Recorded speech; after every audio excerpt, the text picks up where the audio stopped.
सभी को नमस्ते, मेरा नाम है रूही चैनत। आज हम दुनिया की सबसे गर्म जगह पर हैं, जिसका नाम है लूट रेगिस्तान। और यह एक ऐसी जगह है जहां बेहद गर्मी होती है और पानी भी उपलब्ध नहीं होता। इस वजह से यहाँ कोई आता जाता नहीं है। जैसे जैसे हम आगे बढ़ेंगे, हम यहाँ के क्षेत्रों को भी एक्सप्लोर करेंगे। एक्वा सैटेलाइट पर इंस्टॉल किया गया नासा के मीडियम रेजोल्यूशन इमेजिंग स्पेक्ट्रोमाडोमीटर से पता चला है कि दुनिया की सबसे गर्म जगह लूट रेगिस्तान में है, जहाँ 2005 में तापमान 70.7 डिग्री सेल्सियस तक पहुँच गया था। जैसे की गैडम बेरियन, धरती की सबसे गर्म जगह जहां स्पेस से 70.7 डिग्री सेल्सियस तापमान मापा गया था। डार्क वोल्केनिक रॉक से ढका हुआ एक विशाल मैदान, जिसकी सरफेस पर जीवन की कोई संभावना नहीं है। नासा ने कई वर्षों तक इसके सरफेस टेम्परेचर की जांच की है और उन्हें बार बार पहले जैसे ही परिणाम देखने को मिले हैं। ऐसी खतरनाक जगह पर जहां पर दुनिया में सबसे ज्यादा गर्म होती है, हम वहां पर कुछ ऐसी तस्वीरें खींचने वाले हैं जो हमने कभी भी नहीं देखी होंगी। हमारा पहला स्टॉप है शाहदाद, जो हमारे रास्ते का सबसे आखिरी शहर है और यह रेगिस्तान के वेस्ट में ओएसिस नखलिस्तान में बना हुआ है। ऊंचाई की वजह से यहाँ जीवन मुमकिन है। यहाँ हवा का तापमान लगभग 37 डिग्री सेल्सियस है। अभी हमें बहुत लंबा सफर तय करना है। हम जितना आगे जाएंगे, मौसम उतना ही गर्म होता जाएगा। रेगिस्तान जाने से पहले हम यहाँ सैकड़ों साल पुराने शफीआबाद कारवां सराय देख सकते हैं, जो खंडर बन चुका है। In desert, while the weather is so hot, we find some water and put our scarf or shamak in the water. National air condition. And put it on our head to reduce the temperature. So we need to record the track of going to the desert. There is a backup company which is following our GPS and our track, and if something happened to us, they immediately come to us. लूट रेगिस्तान दुनिया के सबसे dry region में से एक है। यहाँ पर हर साल 30 मिलीमीटर से भी कम बारिश होती है और पहाड़ों से बहता हुआ बारिश का ये पानी बस थोड़े समय के लिए ही यहाँ रहता है और बहुत ही जल्दी भाप बन जाता है। यहाँ कई सारे सॉल्टी लेक्स, नमकीन झीलें हैं, जो यहाँ की तेज गर्मी की वजह से सूख जाते हैं। दुर्भाग्यवश कुछ मौसमी पक्षी जब वे यहाँ से गुजरते हैं तो उन्हें बिल्कुल भी छाया नहीं मिलती है और वे एक गलती कर बैठते हैं। वे इन सॉल्ट लेक्स में आते हैं और पानी पीते हैं और अपनी जान गंवा बैठते हैं। इससे पता चलता है कि कुदरत किसी पर भी दया नहीं दिखाती है। मुझे नहीं पता कि किस तरह का पक्षी है, इसे पहचाना नहीं जा सकता है। चलो आगे बढ़ें। रेगिस्तान में अच्छे से आगे बढ़ने के लिए हमने अपनी कारों के टायर का प्रेशर कम कर दिया है। अभी उबड़ खाबड़ वाले रास्तों में फटने नहीं चाहिए। हमने बस अभी अभी सड़क पर आगे बढ़ना शुरू किया है। आइए यहाँ की मिट्टी का तापमान देखें, 63.7 डिग्री सेल्सियस। मैं नहीं जानता कि अगले 100 किलोमीटर में मेरी क्या हालत होगी। आप देख सकते हैं कि छाया भी 45 डिग्री सेल्सियस है और अभी तो दिन की शुरुआत ही हुई है। I keep the phone cooler like this, with this ice like this. If it is got hot, it doesn't work. 2 घंटों तक रेगिस्तान में घूमते घूमते हम आखिरकार इसके बीचों बीच पहुंच ही गए। लूट रेगिस्तान में इस जगह की ऊंचाई सबसे कम है और यह दूसरी सबसे गर्म जगह है। इस पॉइंट के बाद अगर हम 2 मिनट से ज्यादा समय तक बाहर रहने वाले हैं तो हमारे हाथों सहित हमारा पूरा शरीर ढका हुआ होना चाहिए। लगभग 12 बजे गाड़ी से उतरते समय हमने सबसे पहले जमीन के तापमान को मापा। हमारे इंफ्रारेड थर्मामीटर ने 66.9 degree Celsius, 66.3 degree Celsius, 68.2 degree Celsius reading दिखाई। लेजर थर्मामीटर से 2 मिनट तक मापने के बाद ही उच्च तापमान की वजह से डिवाइस ने ठीक से काम करना बंद कर दिया। दूसरी ओर हमारे इमर्जन थर्मामीटर ने 69.6 डिग्री सेल्सियस रीडिंग दिखाई। हमारे गाइड को डर था कि कहीं हम रेत के बीचों बीच फंस ना जाए, इसलिए वो जल्दी से गाड़ी से निकलकर हमारे पास आया। I'm gonna pass these dunes and then I pick you up there because the car should be lighter. जैसे जैसे हम रेगिस्तान के बीचों बीच जा रहे हैं, हमारी हालत खराब होती जा रही है। वहाँ कालूटस हैं जो हमने पहले कहीं भी नहीं देखे हैं। We need to be very careful near the sand dunes because we got stuck immediately. Should be very careful and drive very good. यहाँ सांस लेना और निकलना बहुत मुश्किल है। मेरा पूरा मुंह सूख चुका है।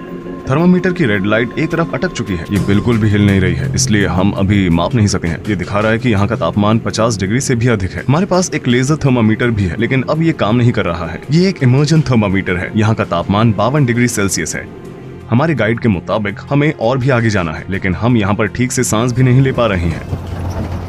खिड़की खोलने पर हवा हमारे चेहरे पर ऐसे आ रही है जैसे कोई हॉट ड्रायर हो। यहाँ की धरती जलते हुए तवे की तरह है। यहाँ का माहौल एक ओवन की तरह है। हमने इसे खोला ताकि हमें थोड़ी ठंडक मिल सके, लेकिन ऐसे हमें और भी तकलीफ हो रही है। ऐसा लगता है कि जैसे गर्म हवा हमारा गला घोट रही है। हवा का तापमान और धरती का तापमान दोनों अलग अलग चीजें हैं। जबकि धरती का तापमान सूरज को सोखने वाली रेत के वैल्यूज के बारे में बताता है। हवा का तापमान रेत से कम 1.5 मीटर के ऊपर हवा की वैल्यूज के बारे में बताता है। आमतौर पर धरती का तापमान हवा के तापमान से अधिक होता है।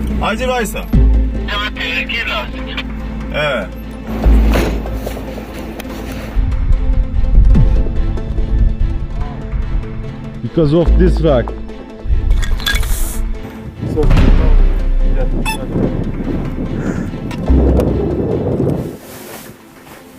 hey, look, my shoe is melted. My feet feel like burning.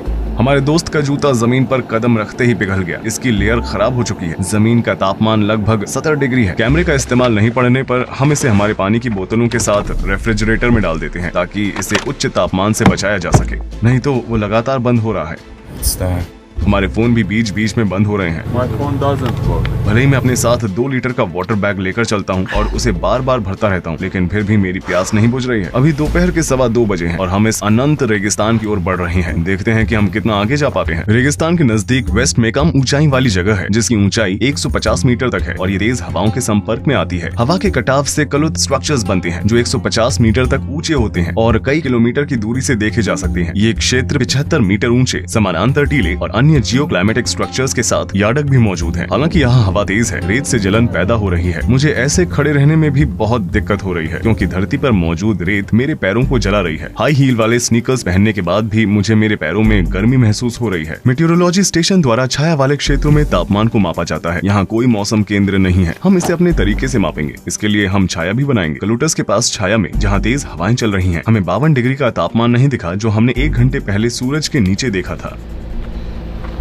आप देख सकते हैं कि अभी तापमान 47.3 डिग्री है, लेकिन अभी जो हवाएं चल रही हैं वो बाद में जाकर रेतीले तूफान में बदल सकती हैं। हवा से हमारे होंठ सूख जाते हैं और हमारी प्यास बढ़ जाती है। रेत से रिफ्लेक्ट हो रही सूरज की किरणों की वजह से हमें देखने में और भी दिक्कत हो रही है। ये और भी बदतर है। मुझे ऐसा लग रहा है जैसे मैं अंधा हूँ। यहाँ बहुत रोशनी है और ग्लासेस की सख्त जरूरत है। इसके बिना आसपास देखना वाकई में बहुत मुश्किल है। ये रेतीले तूफान के दौरान साइड से भी बचाता है, लेकिन ये सबसे गर्म जगह नहीं है। हम अब तक सबसे गर्म जगह पर नहीं पहुँचे हैं। मेरे ख्याल से वहाँ का तापमान यहाँ के तापमान से 5 से 6 डिग्री ज्यादा है। 50 डिग्री सेल्सियस के बाद प्रत्येक बढ़ती डिग्री को झेलना बहुत मुश्किल बन जाता है। मेटल से बनी चीजों को पकड़ना नामुमकिन हो जाता है और यहाँ तक कि कुछ वस्तुएं तो पिघल भी सकती हैं। तापमान का 50 से 51 तक बढ़ना और 30 से 31 तक बढ़ना बहुत अलग है। ये सहने की शक्ति को भी पार कर देता है। समय के आगे बढ़ने के साथ साथ हवा की तीव्रता भी बढ़ती जाती है। ये रात में रेतीले तूफान आने का संकेत है। लाल बादलों के बीच यहाँ अंधेरा छा जाने के बाद समुद्र के गरजने जैसी आवाज हर जगह सुनाई देती है। घंटों चिंता में आप जमीन पर पड़े रहते हैं, बिना हिले डुले, निराशा में। ये रेतीला तूफान हो सकता है। हम आखिरकार छाया की ठंडक में थोड़ी सांस ले सके हैं। अब हम रेत पर खाना गर्म करने जा रहे हैं। जमीन से आने वाले 70 डिग्री सेल्सियस तापमान की मदद से हमने हमारा खाना खाया।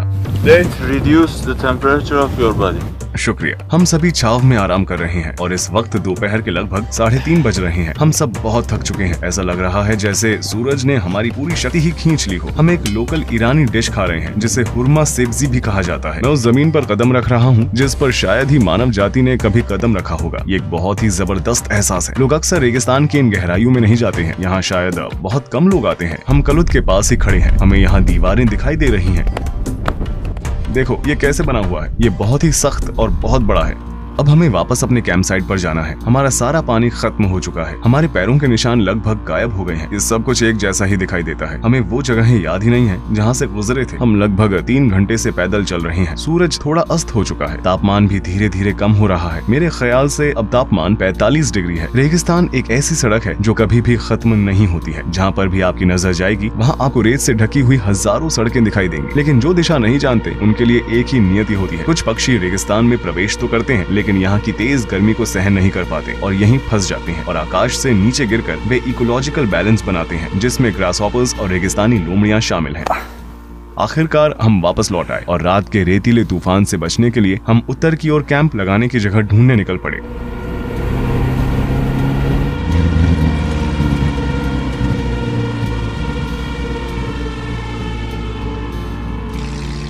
शाम 7:30 बजे मौसम इतना ठंडा हो गया था कि हम अपनी टोपी उतार सके। उस वक्त हवा की गति भी बढ़ गई थी और हम सब यही उम्मीद कर रहे थे कि हमें रात को तूफान का सामना न करना पड़े। सौभाग्यवश हम इस उच्च स्थान पर सुरक्षित हैं और कल सफर करने से पहले सूर्यास्त का आनंद ले रहे हैं। आपको ये दिखाने के लिए कि लूट रेगिस्तान में भी जीव जंतु रहते हैं, मैंने एक लाइट ट्रैप तैयार किया है। देखते हैं कि हमें रात को कौन से जानवर देखने को मिलते हैं। इस क्षेत्र में जैव विविधता पर पाई जाने वाली जानकारी बहुत ही सीमित है, लेकिन उत्तर में बंजर वनस्पतियों के अलावा कई प्रजातियां भी देखी जा सकती हैं जिनमें रेगिस्तान रेगिस्तान लोमड़ी, सांप, छिपकली, एलोरिलिस, मकड़ी, कीट और लाल रंग के डार्टर शामिल हैं। हालांकि कई सोर्सेज में ये विशेष रूप से कहा गया है कि गैंडोम बेरियन में कोई भी जीवित प्राणी मौजूद नहीं है, जो कि सबसे गर्म क्षेत्र है जहां हम कल दोपहर में पहुंचेंगे। इस पेड़ को नेपका ट्री कहा जाता है। जैसा कि आप देख ही सकते हैं, इसके नीचे बहुत सारी रेत है, क्योंकि यहाँ कई सारे रेतीले तूफान आते रहते हैं और पेड़ की जड़ में रेत जमा हो जाते हैं। ये एक तरह से इस रेत पर बड़ा हो रहा है। छोटे छोटे नेपका ट्रीज, जो कुछ पौधों की प्रजातियों में से एक है, उन्हें रेगिस्तान के प्रतिकूल स्थान में देखा जा सकता है और ये हर जगह है। वे जिन पहाड़ियों पर लगे हुए होते हैं, वे उनके साथ ही बढ़ते हैं।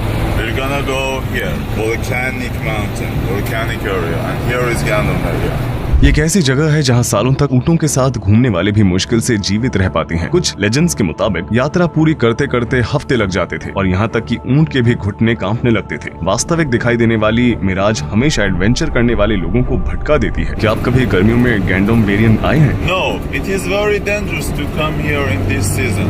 It's 8 years that I'm doing in Lut Desert, but this is the first time that I'm coming here in this season. The weather is so hot and very hard. क्या कोई है जो यहाँ जून में आता हो? No, there is no people doing this. ऐसी अफवाह है कि गेहूं से भरे हुए एक कारवां को जमीन पर छोड़ना पड़ा था और जब वे कुछ दिनों बाद अपने ऊंट के साथ वापस लौटे तो उन्होंने देखा कि उनके गेहूं भुने हुए थे। फारसी में गैंडोम बेरियन का मतलब होता है भुना हुआ गेहूं। आसपास के रेत के टीले और पहाड़ों की वजह से गर्म हवा जमीन में ही दबी रहती है। इसकी कम ऊंचाई हवा के बढ़ने और ठंडी होने की संभावना को कम कर देती है। इसकी सतह पर सूर्य वॉल्केनिक रॉक्स के डार्क कलर को लगभग सोख लेता है। गैंडोम बेरियन जाते वक्त हमें 2 मोटरसाइकिल के पहिए मिले। हमें कोई अंदाजा नहीं है कि इन गाड़ियों को चलाने वाले व्यक्तियों के साथ क्या हुआ होगा, जबकि सबसे नजदीकी बस्ती मीलों दूर है। कुछ यात्री यहाँ दिसंबर, जनवरी, फरवरी जैसे ठंडे महीनों में आना पसंद करते हैं, लेकिन जून, जुलाई और अगस्त के महीनों में We cannot go any further. The stone are black and the temperature is so hot. We stop here. We stop here. No more further. Okay. It is dangerous to go further. Arşebe Boysara.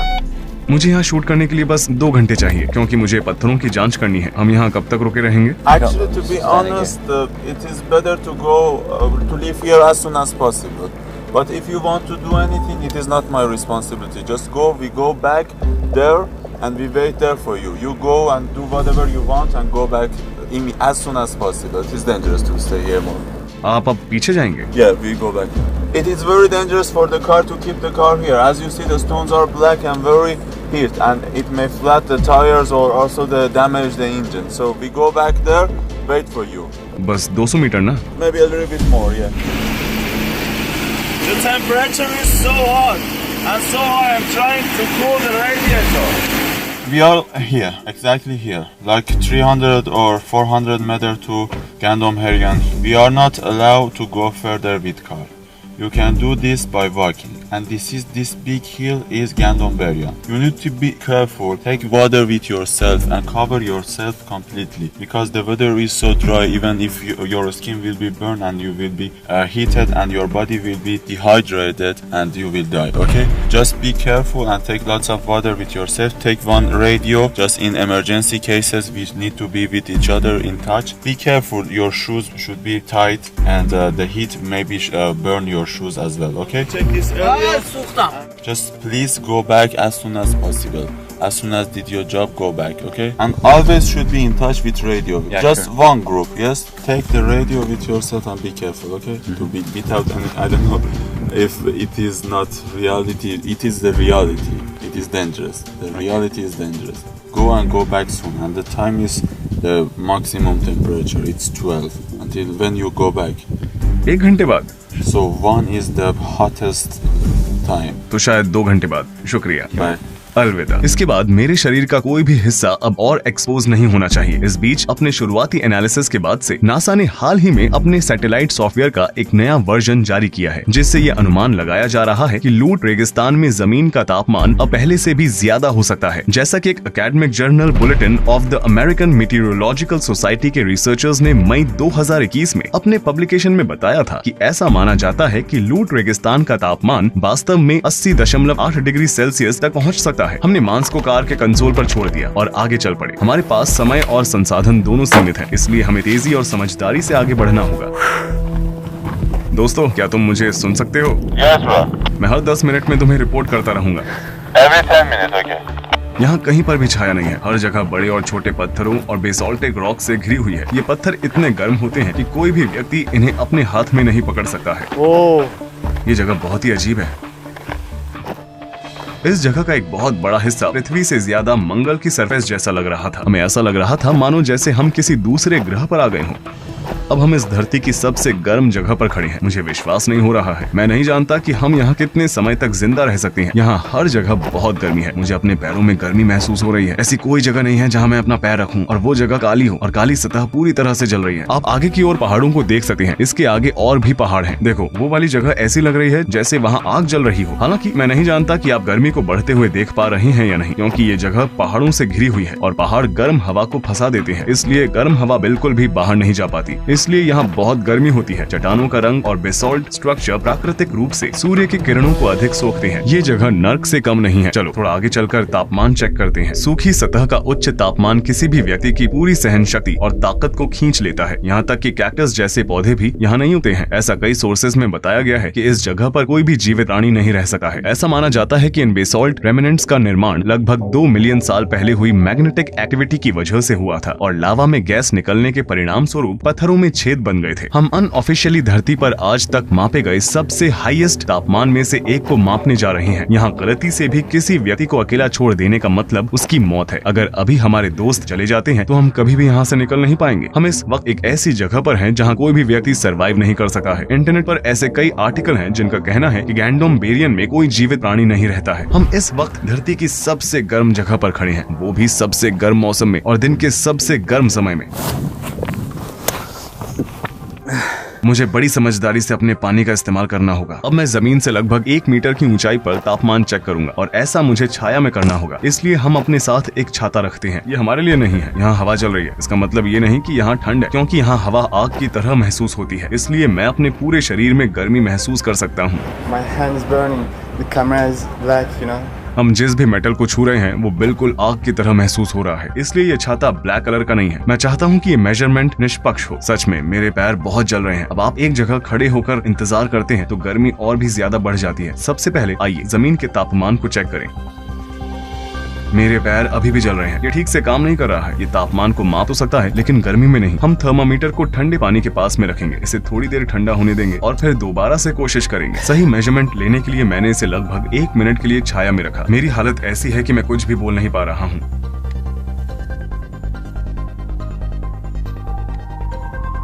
ये वैसे भी काम नहीं कर रहा है। इसमें कुछ भी दिखाई नहीं दे रहा है। इसमें लिखा है आईफोन का इस्तेमाल करने से पहले इसे कूल डाउन करने की जरूरत है। अब हम सीधे सूरज के नीचे इसका तापमान चेक करेंगे। हम जो कुछ भी महसूस करते हैं वो सूरज के नीचे हवा का तापमान होता है। जैसा कि आप देख सकते हैं कि यहाँ कोई छाया नहीं है, कोई छिपने की जगह नहीं है। सूरज की रोशनी की वजह से मेरा पूरा शरीर जल रहा है। मुझे बोलने में भी दिक्कत हो रही है और मेरे सिर में भी बहुत दर्द हो रहा है।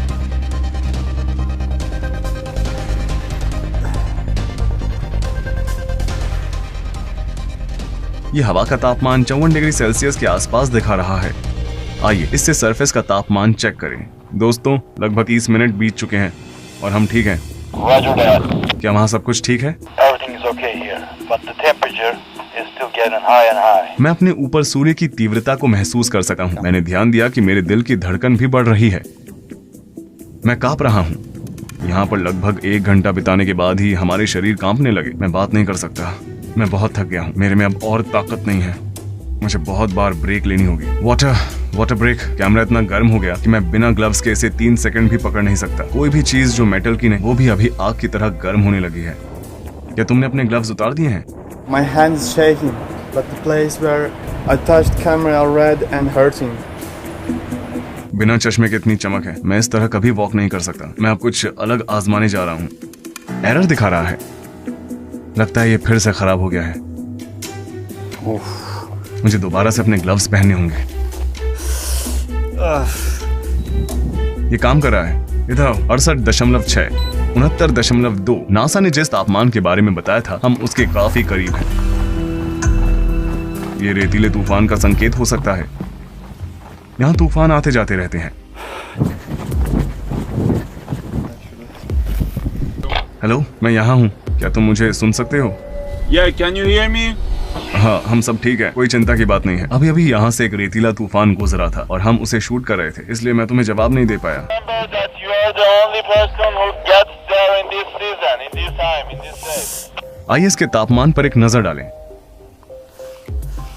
ये काम नहीं कर रहा है, ये भी खराब हो गया है। हाँ, ये हिस्सा गर्मी का सामना कर सकता है, लेकिन ये हिस्सा जहाँ इसका मैकेनिज्म है वो भी जमीन पर था। मुझे लगता है कि ये गर्मी की वजह से खराब हो चुका है। ये टिकाऊ नहीं है, ये भी खराब हो गया। लेजर थर्मामीटर भी एरर दे रहा है और काम नहीं कर रहा है। मर्क्यूरी थर्मामीटर का लिक्विड ऊपर की तरफ चिपक गया है, ये भी काम नहीं कर रहा है। इमर्जेंट थर्मामीटर भी खराब हो गया है। Shall we walk? I'm scorching. Haven't your feet got burned? हाँ, वे जल रहे थे। ये देखते हुए कि चाय या कॉफी को लगभग 70 डिग्री सेल्सियस पर परोसा जाता है, तो ये अनुमान लगाना मुश्किल नहीं है कि बिना जूतों के जमीन पर कदम रखने का क्या नतीजा होगा। 23 जून को सरफेस का तापमान 69.2 डिग्री सेल्सियस था। छाया में हवा का तापमान 48.5 डिग्री सेल्सियस था और सूर्य के नीचे 54.1 डिग्री सेल्सियस था। नासा ने स्पेस से धरती से निकलने वाली गर्मी को स्कैन करके और इंफ्रारेड का निर्धारण करके सरफेस तापमान को 70.7 डिग्री सेल्सियस बताया था। इससे लूट रेगिस्तान ने एक रिकॉर्ड कायम कर लिया था। ये मेजरमेंट एक स्क्वायर किलोमीटर तक के क्षेत्र तक हो सकते हैं। वे इन क्षेत्रों में एवरेज तापमान वैल्यूज को माप लेते हैं। उनका रेजोल्यूशन परफेक्ट नहीं होता है। किसी अथॉरिटी को सही समय पर यहाँ आना चाहिए, मेटियोरोलॉजिकल स्टेशन स्थापित करना चाहिए, तापमान की माप लेनी चाहिए और 1913 में डेथ वैली में स्थापित 56.7 डिग्री सेल्सियस के एयर तापमान रिकॉर्ड को अपडेट करना चाहिए, क्योंकि दुनिया भर में तापमान धीरे धीरे बढ़ रहा है। इसका मतलब ये है कि ये रिकॉर्ड अब एक्सपायर हो गया है। अगर आपको याद हो तो मैंने अपना फोन जमीन पर ही छोड़ दिया था। जब मैंने इसे जमीन से उठाया तो मैंने देखा कि उसके किनारों पर लगा हुआ प्लास्टिक जल चुका है, लेकिन नीचे की तरफ ज्यादा निशान नहीं है। जब मैंने इसे जमीन पर रखा तो नीचे की तरफ से ये थोड़ा ऊपर रह गया और इसके किनारों से पत्थर को छुआ। वो साइड भी जल गई। देखो, मेरे पैर जल रहे हैं। हम एक और रेतीले तूफान का पीछा कर रहे हैं। उस समय हमने कुछ ऐसा देखा जिसकी हमने बिल्कुल भी उम्मीद नहीं की थी। ये दावा किया गया था कि यहाँ कोई भी जीवित प्राणी नहीं है, लेकिन ये दरअसल सच्चाई नहीं है। मैंने इसे यहाँ पहली बार अनुभव किया है। ये जून का महीना है और लगभग दोपहर के 2 बज रहे हैं और आप यहाँ एरेमिया फिला की एक प्रजाति देख सकते हैं। कई लोग इसे प्रेइंग मेंटिस भी कहते हैं। मुझे एक मरा हुआ ग्रासहॉपर भी मिला है। ये इतना सूखा है कि मैं इसे तोड़ना नहीं चाहता। Congratulations, man! Perfect.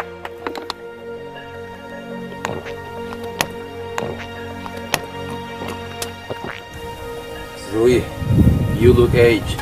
You consumed all the energy over there. It's time to cool down. So I'm checking his body temperature, 37.7, 132. मैं भूल ही गया, मांस कैसा है? मैंने वहां पर एक मांस का टुकड़ा रखा था। सामने वाला हिस्सा पका हुआ है, पिछला हिस्सा भी सही लग रहा है। ये बहुत गर्म है, ऐसा लग रहा है जैसे कि मैंने इसे सीधे तवे से निकाला हो। बीच वाला हिस्सा थोड़ा और पका हुआ होना चाहिए। 2 घंटे में ये इतना पक चुका है। क्या ये देखकर तुम्हें हैरानी हुई? Yes, I'm surprised. तो इसका मतलब है कि हम तब एक मिथ तोड़ रहे हैं। जानवर वास्तव में गैंडोम बेरियन में रहते हैं। यहाँ पर आने से हमें पता चला कि इंटरनेट पर जो कार के गर्मियों में पिघलने के वीडियो थे वो सब फिक्शनल थे। यहाँ तक कि इस जगह पर भी कार के पार्ट्स एक दिन में नहीं पिघल सकते, शायद 1 हफ्ते में, लेकिन 1 दिन में नहीं। क्या हुआ? तुम्हारी नाक से खून क्यों बह रहा है? Because of the heat, bro. So the first minute, because the wheel is so hot, as you see, my hand is burned. I brought some gloves here to touch the steering wheel for first 5 minutes. We will go out of here as soon as possible. अपनी अनोखी topography के दम पर इस जगह को साल 2016 में यूनेस्को वर्ल्ड हेरिटेज लिस्ट में शामिल किया गया था। हम बहुत मुश्किल से बनाए गए डॉक्यूमेंट्री एपिसोड के अंत में आ चुके हैं। हमने सरफेस तापमान के 70 डिग्री सेल्सियस से भी ज्यादा होने पर अपना बेस्ट दिया है। मैं अहमद सीनेट को भी धन्यवाद देना चाहता हूँ। ट्रिप के दौरान हर समय उन्होंने मेरा साथ दिया। उन्होंने मुझे अपनी स्किल जैसे कि प्रकृति में जीवित रहने और शेल्टर बनाने के साथ गाइड करके इस डॉक्यूमेंट्री को भी शूट करने में मदद की। उन्होंने लूट रेगिस्तान में एक वीडियो भी शूट किया है और रेगिस्तान के दूसरी तरफ की कई सारी तस्वीरें भी खींची है, जिसका जिक्र इस वीडियो में नहीं किया गया है। उन्होंने हमें सिखाया कि अगर कोई लूट रेगिस्तान के बीच में फंस जाए, जो कि इस धरती पर सबसे गर्म जगह है और जिसका तापमान 24 घंटे 70 डिग्री रहता है, तो उसे क्या करना चाहिए। बिना किसी मदद के 70 डिग्री से भी ज्यादा तापमान होने पर रेगिस्तान से कैसे निकलना चाहिए, इस दौरान क्या होता है। आपको ये स्पेशल वीडियो जरूर देखना चाहिए जो आपको और कहीं नहीं मिलेगा। मैं रेकमेंड करूंगा कि आप यहाँ क्लिक करके उनके चैनल को जरूर सब्सक्राइब करें। उसके बाद आप यहाँ क्लिक करके उनका वीडियो देख सकते हैं, जो कि इस डॉक्यूमेंट्री की अगली कड़ी में है। मिलते हैं उनके वीडियो में। अलविदा। रूही चैनत यहाँ पर था।